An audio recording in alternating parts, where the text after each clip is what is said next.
ඒක නිකන් අර Chrome මේ වෙබ් අර extensions දාන තැන නිකන් Selenium IDE කියලා ගමුවම එනවා. සුර බලන්න තියෙනවා නම් කටේ try කරන්න.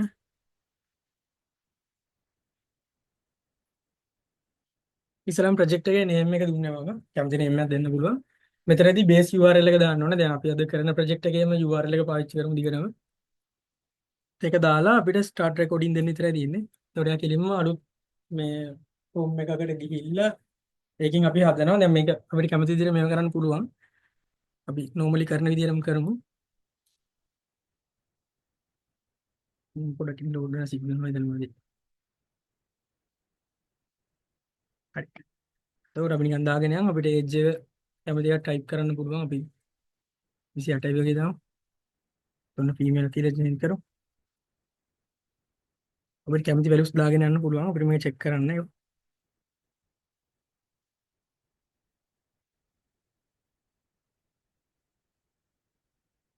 හරි. ඊට පස්සේ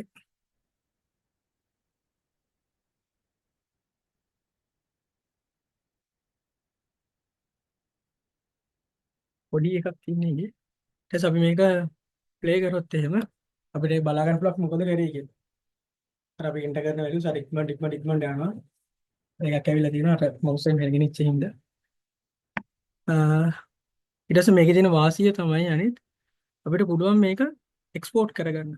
අපිට කැමති language එකක. ඒකට මෙතනදී Java වල JUnit පාවිච්චි කරන testing වලට නැත්නම් test ng තියෙනවා. Python වල අපි කරන්නේ PyTest වලින්. ඒකට මෙතන තියෙනවා අර step description දාන්න එක separate comment මේ comments දාලා ඊට පස්සේ origin tracing code comments අර ඒ දෙක දාලා අනිවාර්යෙන් මේ export කරන්න. මොකද ඒතකොට අර හරියටම මේ idea එකක් නැහැ. ඒක හරියටම code එක මෙහෙම දෙන්නේ නැහැ. ඒකට අපිට තේරෙනවා මේක මේ වෙලාවේදී කරා කියලා. එහෙම කරලා මේක අපිට export කරන්න පුළුවන්. ඒතකොට අපිට මේක save කරමු.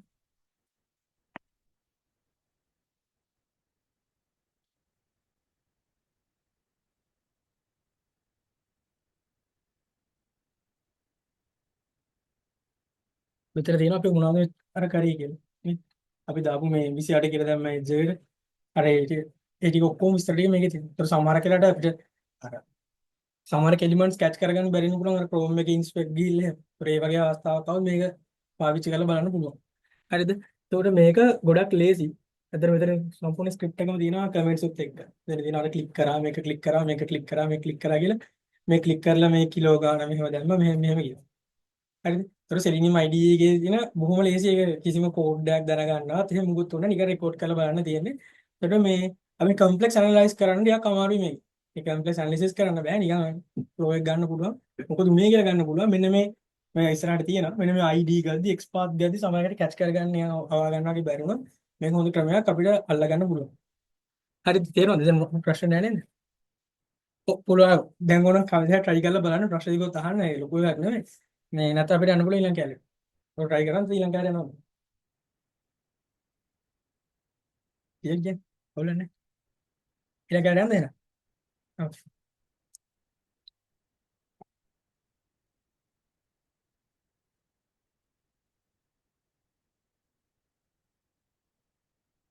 හරි. ඒක තමයි අපි Selenium IDE එකෙන් කරේ. ඒතකොට ඒකේ තියෙන මේක තමයි මේ pros and cons කතා කරොත් පළවෙනි එක තමයි record and playback functionality. දැක්කනේ? record කරන්න පුළුවන්. ආයි playback කරලා බලන්න. මේ දෙකම මම පෙන්නුවා. ඊට පස්සේ easy to install and use. නිකන් අතන extension එක අරන් දාන්න විතරයි තියෙන්නේ. ඊට පස්සේ ඒක නිකන්ම වැඩේ කරගෙන යනවා. ඊට අපිට අර කිව්වා වගේ no programming skills required. ඇත්තටම මේක කෝඩ් එක අරන් ආපස්සට බලන්න නැත්නම් අපිට ඇත්තට ලොකු knowledge එකක් ඕනේ නැහැ. වැඩ ටික වෙනවද කියලා අපිට බලන්න පුළුවන්. අර එක සේව් වෙලා තියෙනවා. ඉතින් ඕන client හරි ඕන එක දාලා පෙන්නන්න ඕන ඕගොල්ලන්ට ඕන ගන්න වැඩි වෙනවා කියන්නේ. Forms එක තමයි මේක අර available තියෙන Chrome වල Firefox වල විතරක් කියලා දෙනවා. තමයි discard implement කරන්නත් පුළුවන්. ඊට පස්සේ මේක අර loops වලින් අර loops කරන්නයි අර වගේ complex analysis parts කරන්න ටික කමාඩ්. ඒක තමයි දෙකේ points විදියට දෙන්නේ. normal system වලට ඉතින් හොඳයි ඒක. යන් අර code ගගහ ඉන්න ඕනේ නැහැ. එතකොට ඒක කරගෙන යන්න පුළුවන්. ඊට පස්සේ මේක තමයි අපි පාවිච්චි කරන එක Selenium WebDriver එක. මේක ඉතින් අපි මේ ලොකු මේවල පාවිච්චි කරන ලොකු projects වල analyze කරන්න පාවිච්චි කරන එක powerful tool එකක් දැන් තියෙන. එතකොට මේකෙදි මේකේ තියෙන වාසිය තමයි අනිත් මෙයා කෙලින්ම browsers එක direct communications තියාගන්න. මොකද අපි driver path හදලා කරන්නේ. ඊට පස්සේ අපිට පුළුවන් අර මේ සිමුලේෂන්ස් කරන්න ඉන්ටරැක්ෂන්ස් තියාගෙන සිමුලේෂන්ස් පාවිච්චි කරන්න පුළුවන්.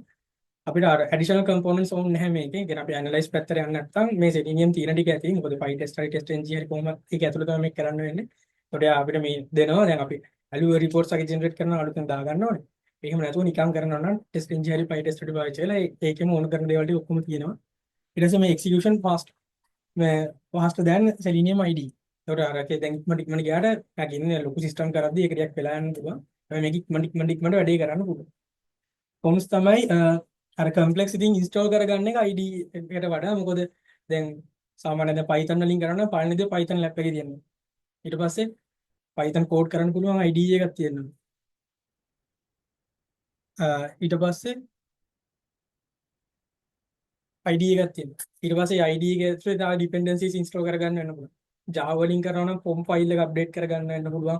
මෙවන් dependencies වෙනම ගිහලා install කරලා දාගන්න වෙන්න පුළුවන්. අර ඒ වගේ installation part එකක් අමාරුයි. අරක වගේ ලේසි නෑ. ඊට පස්සේ අනිවාර්යයෙන්ම programming knowledge එක ඕනේ. Python නම් Python දැනගෙන තියෙනවා. Java නම් Java දැනගෙන තියෙනවා. ඒ වගේ එතකොට අර දැන් අලුතෙන් කවුරු හරි කෙනෙක් මේක හදනවා නම් මොකක් හරි බ්‍රවුසර් එකක් හදලා රිලීස් කරලා තිබ්බොත් ඒ බ්‍රවුසර් එකට නැහැ ඉතින් මේ ඒතර අර තියෙන ටිකට තමයි තියෙන්නේ. හරිද? ඒක තමයි ඊළඟ ඩිස්ඇඩ්වාන්ටේජ් එක. grid එකට ගියොත් grid එකේදී කරන්නේ අර multiple machines වල අපිට parallel test cases execute කරන්න ඕන නම් ඒකට පාවිච්චි කරන්න ඕනේ grid එක. එතකොට මේකේ features තියෙනවා අර මේ parallel කියන්නේ අපි Selenium web drive එක පාවිච්චි කරත් අපේ එකේ විතරනේ කරන්නේ. grid පාවිච්චි කළා පුළුවන් එකපාර machines දෙක තුනක අපිට run කරන්න. ඒතර අපි යට බලත හැකියි. අර වෙන වෙන platform වල වෙන වෙන drivers වල එකපාර execute කරලා බලන්න පුළුවන්.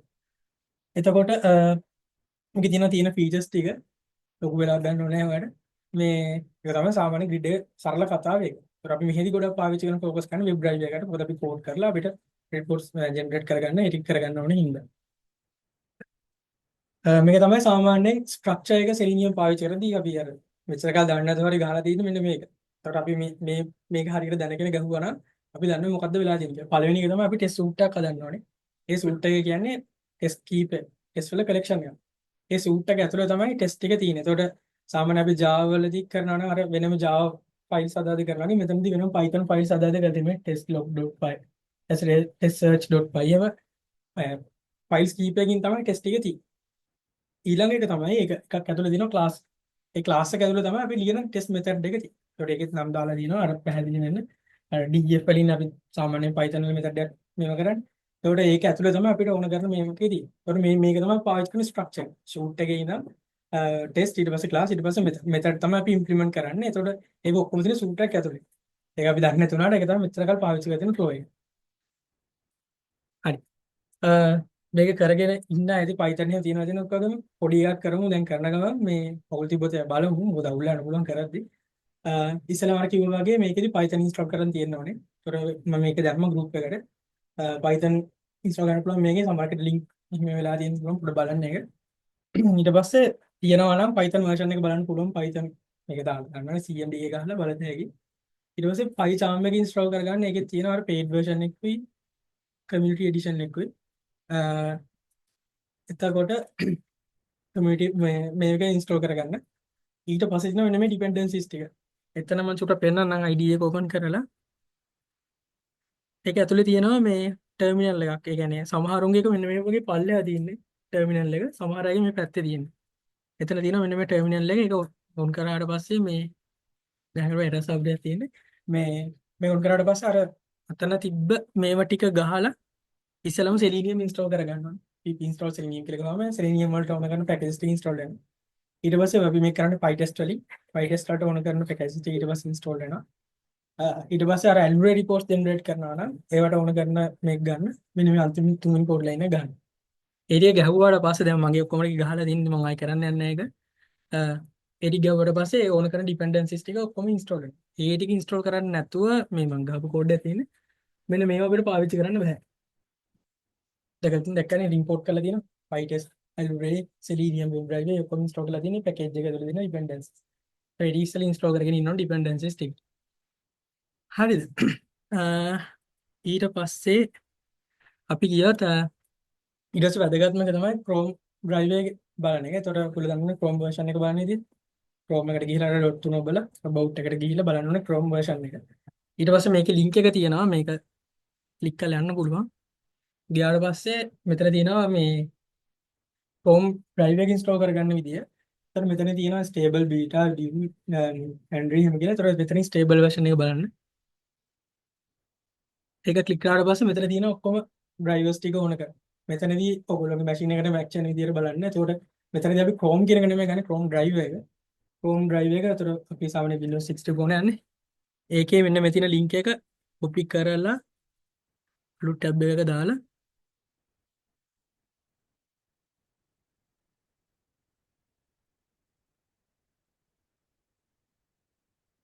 ඒක install වෙනවා. ඉතින් මම ආයෙ install කරන්න පෙන්නන්න ඕනද? මම කරලා තියෙන්නේ කමෙන්ට් එකකට දාන්න. ඒක install වෙනවා. ඒ install කරන්න ඊට පස්සේ ඔක install කරලා තියාගන්න. ඊට පස්සේ අර මේකේ අපි දැන් මෙතන ඒක ඔක්කොම මම කරලා තියෙනවා. අර දැන් අලුතෙන් ආයෙ මම කරන්න තායි dependency install කරන්න ඕනේ. ටිකක් වෙලා යන වැඩේට. මේ එහෙම කරලා දැන් ඔයගොල්ලෝගේ මේ ෆෝල්ඩර් එකේ තියෙන තැන يعني ඔයගොල්ලෝ දැන් මේ කෝඩ් කරන්න මොකක් හරි මේකේ ලොකේෂන් එකක් දෙන්න බෑ. මේ පයිචාම් එකේ ඒකේ තියෙන තැන අර මේක පිළිවෙලට කරන්න ඕන හින්දා drivers කියලා ෆෝල්ඩර් එකක් හදන්න.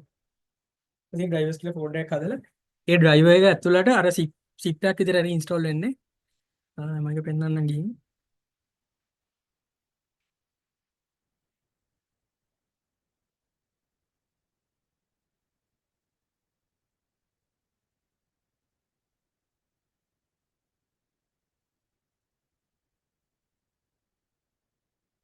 මේ තියෙන drivers කියලා ෆෝල්ඩර් එක ඒක ඇතුළේ තියෙනවා මේ ඒක එක්ස්ට්‍රැක්ට් කරාට පස්සේ මෙන්න මෙහෙම ෆෝල්ඩර් එකක් එනවා. මේ ෆෝල්ඩර් කියන එක තමයි පරණ වගේ version එකේ තිබ්බ drive එකේ අයින් කරලා තියෙ දැම්මා. Chrome drive එක. ඒ Chrome drive එක ඇතුළේ තියෙනවා ඇතුළටම ගියාම මෙතන තියෙනවා මේ exe එක. Chrome drive exe එක. හරිද? එතකොට අපි ID එක open කරාම තේරික අපිට එහෙම බලන්න පුළුවන්. මෙන්න මේ drive එක ඒ drivers කියන folder එකට Chrome drive එක දාන්න. දැම්මම පස්සේ ඒක පල්ලයට යද්දි එතන තියෙනවා මෙන්න මේ exe කියන එක. මෙන්න මේකේ path එක තමයි අපි driver path එක විදිහට දෙන්න ඕනේ.